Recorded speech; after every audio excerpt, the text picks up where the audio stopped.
जरा स्टूडियो में मनोज जी और ओमकारेश्वर पांडे विद ग्राफिक्स। मनोज जी, ये आप देखिए 19 के हिसाब से भी बीजेपी 270 नहीं लेती है इन 4 चरणों में, लेकिन गृह मंत्री कह रहे हैं 270 इस बार आ गए। तो क्या बीजेपी ने पिछली बार से भी अच्छा किया? With graphics Anil, thank you. देखिए ऐश्वर्या जी, ये कहना बड़ा मुश्किल है कि 370 या 270 अभी कितनी सीटें आई है भारतीय जनता पार्टी के लिए, लेकिन इतना मैं जरूर कहूंगा कि जो ग्राफिक्स अभी पोल हो रहे हैं उसका जो ट्रेंड दिख रहा है पिछले के ओमकारेश्वर जी, कोई विशेष परिवर्तन होते हुए नहीं दिख रहा है। ट्रेंड का मतलब ये होता है कि किसी पार्लियामेंट्री सीट पे यदि आप असेंबली सीट को सर्च करेंगे, जैसे गाजियाबाद का ही सीट ले लें, तो जिस हिसाब से पिछली बार विधानसभा में पार्लियामेंट के इलेक्शन के समय जो विधानसभा में टॉप का जो विधानसभा था पोल में, वही इस बार भी हुआ है। तो ये समझ में आता है कि ट्रेंड बहुत नहीं चेंज हुआ है। दूसरी बात जो लोग, एक तो मुझे ये नहीं समझ आता कि ये जरा मैं आज चाह रहा था सचमुच कहना भी होने कि ना पंकज जी या फिर ओमकारेश्वर जी की जगह, शहजाद जी या फिर अनुराग जी की जगह मैं आपकी डिबेट कराऊं एक और सेफोलॉजिस्ट से, सेफोलॉजिस्ट वर्सेस सेफोलॉजिस्ट। ये आप लोग नंबर्स निकालते कैसे हैं? यही नंबर्स आप लोग नेताओं के दिमाग में डाल देते हैं, फिर नेता आके बोलते नहीं हमारे इतना आ रहे। ऐसे ही किसी सेफोलॉजिस्ट ने अनुराग भदौरिया को बोल दिया है, अखिलेश यादव को बोल दिया है कि आप 40 सीटें ला रहे हैं।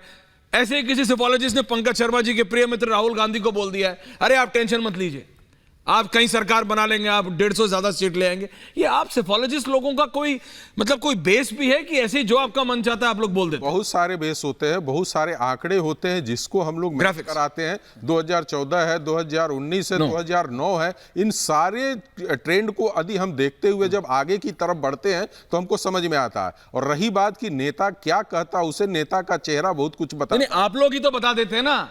नहीं, हमारे आप जैसे लोग जाके नेता को अब आप जैसे किसी साथी ने जो नंबरिंग करते हैं सेफोलॉजिस्ट, अखिलेश यादव को बता दिया अरे 40 सीट आ रही है। कहां से आ रही है? अनुराग भदौरिया गाजियाबाद से शुरू करेंगे और गाजीपुर तक जाएंगे और सारी सीटें गिना देंगे क्योंकि उनको किसी आप ही के मित्र ने बोल दिया है। आप जैसे किसी आदमी ने बोल दिया देखो मेरे पास कागज हैं, ये कुछ भी लिख के, ये नेता लोगों को भी समझना चाहिए। नहीं, भदौरिया जी तो भाई कहेंगे यार, भदौरिया जी कहने के लिए ही है। नहीं, पर विपक्ष बोलता है ऐसे ही किसी सेफोलॉजिस्ट, या मैं तो कहता हूं आपका नाम ले लेते हैं कई बार मनोज जी कि आप ही ने जाके बीजेपी को बता दिया है या आप ही ने जाके दूसरे पार्टियों को बता दिया है कि भाई आप लोग इतना इतना ला रहे हैं। ऐश्वर्या जी, मुझे बीजेपी 400 नहीं ला रही है, ये कहता है विपक्ष कहता है। अनुराग जी को डालिए जरा। नहीं, विपक्ष, शहजाद जी को भी लाइए। विपक्ष के कहने से विपक्ष का सीटें कहां से बढ़ी रही है? देखिए, जैसे चुनाव शुरुआत हुआ था तो हम लोग उम्मीद कर रहे थे कि महाराष्ट्र, कर्नाटक और बिहार से काफी बीजेपी को लॉसेज होगी, लेकिन जैसे फेज स्टार्ट हुआ तो समझ में ही नहीं आया कि अपने चीजों को बीजेपी मैनेज कर। देखिए, बीजेपी जब चुनाव लड़ती है तो इतना हाई उसको लेकर जाती है लेवल पे।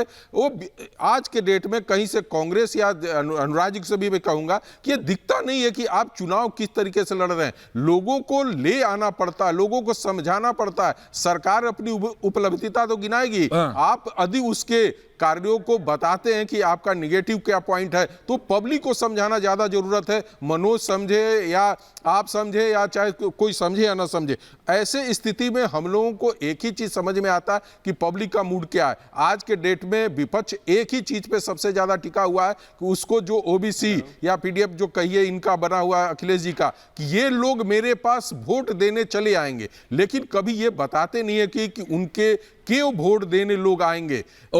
रिजर्वेशन ही सबसे बड़ा इस देश का विकास का आधार था, तो पिछले आजादी के बाद से उनको जितने ओबीसी लोगों को मिल रहा है आज भी उनकी स्थिति वही है। तो मैं नहीं जानता हूं कि ओबीसी को ये बोलकर कि आपको मैं रिजर्वेशन दे रहा हूं और इससे देश का विकास होगा, मुझे लग रहा है कि यहां पे इनकी गलतियां हो रही हैं। और ये मैं देखता हूं जरा Shahzad ji, Anurag Bhadauria ji, Omkareshwar ji, Pankaj ji, thank you very much.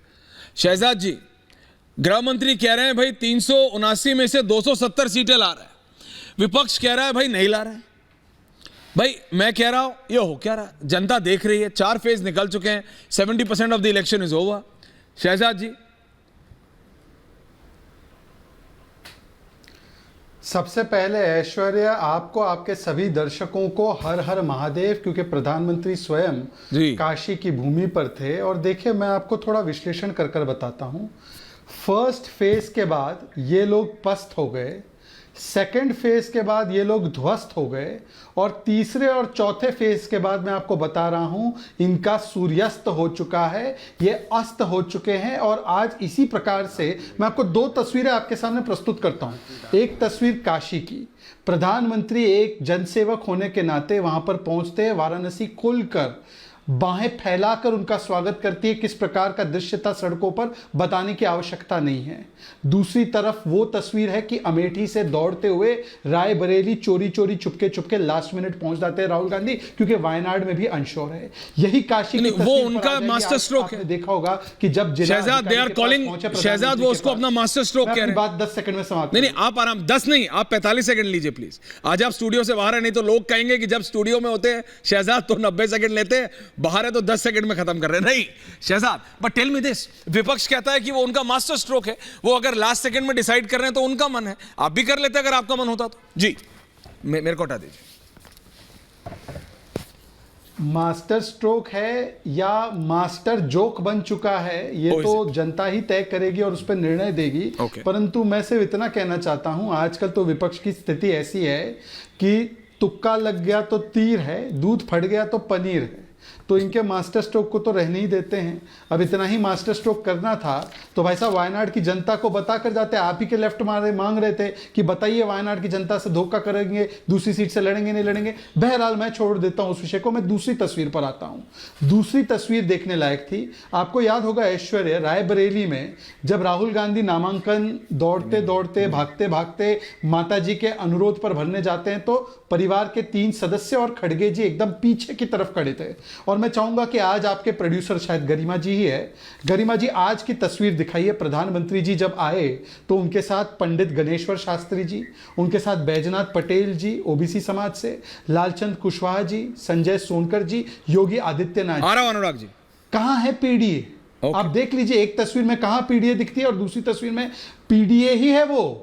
और तीसरी और आखिरी बात मैं सिर्फ इतना कहना चाहता हूं कि आज आप देख सकते हैं कि पूरा एनडीए का परिवार प्रधानमंत्री के साथ खड़ा था और वहां पर इंडी अलायंस किस प्रकार से बिखर रहा है। तो इन तीनों तस्वीरों का जब आप आकलन करेंगे तो आपको मेरी वो बात याद आएगी कि पहले में पस्त हुए, दूसरे में ध्वस्त हुए और तीसरे और चौथे में सूर्यास्त हुए हैं। इसीलिए ईवीएम को गाली, वोट जिहाद पर बातें। अब देखिए मुस्लिम ऐसे हो चुका है कि मुस्लिमों को भड़काने के लिए वोट जिहाद और आरक्षण पूरा दे देंगे, ये भी कार्ड निकल आया है। मतलब जो पीडीए से शुरुआत हुई, एमवाई से शुरू हुआ, अब तो वाई निकल गया, पीडीए निकल गया, केवल एमएमएम मतलब मोदी को गाली दो और मुसलमानों को भड़काओ, इस पर आ चुके हैं। अन्यथा धार्मिक आधार पर आरक्षण नहीं देंगे, ये एक बार बोलकर दिखा दे। ओके, पंकज जी आ रहा हूं, ओमकारेश्वर जी आ रहा हूं, अनुराग भदौरिया जी, अनुराग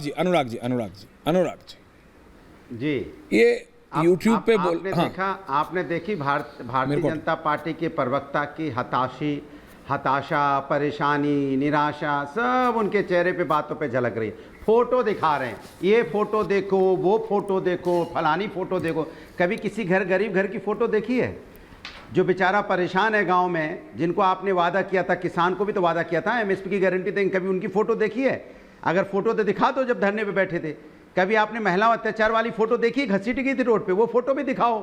और एक फोटो लेके आपके प्रवक्ता घूमते हैं, अमेठी की फोटो दिखाओ, हिम्मत है तो दिखाओ ना। गायत्री प्रजापति की फोटो लेके घूमते थे ना रोज, अब क्यों नहीं लेके घूमते? पता क्यों नहीं लेके घूमते दर्शकों? इसलिए लेके नहीं घूमते, अब उनकी पत्नी की जरूरत है ना वोट में के लिए, क्योंकि जीतना है, वोट चाहिए, इसीलिए समझौता है।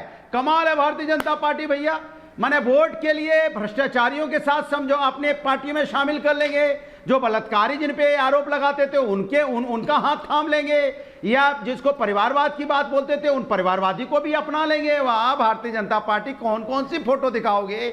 जनता ने असली फोटो देख ली है, भारतीय जनता पार्टी की झूठ और जुमलों की फोटो। जनता के साथ जो अन्याय हुआ है, हर गली हर मोहल्ले पे आप पूछोगे तो जनता यही कह रही है, अब की बार इंडिया की सरकार।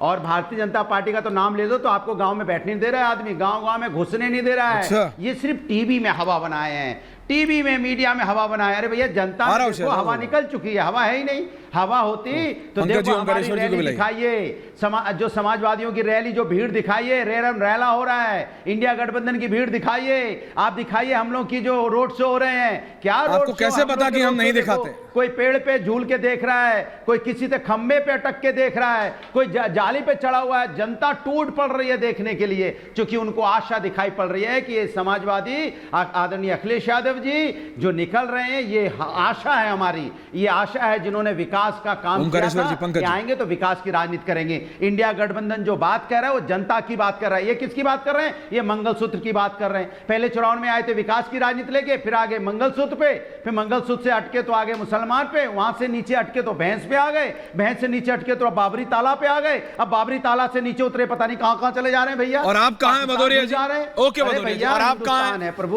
ओके। हिंदुस्तान की देखिए, जनता की बात कर लो तो ज्यादा आप अच्छा है। उनकी बात ठीक है। चुनाव हिंदुस्तान में हो रहा है, पाकिस्तान में नहीं हो रहा है। नहीं नहीं, बिल्कुल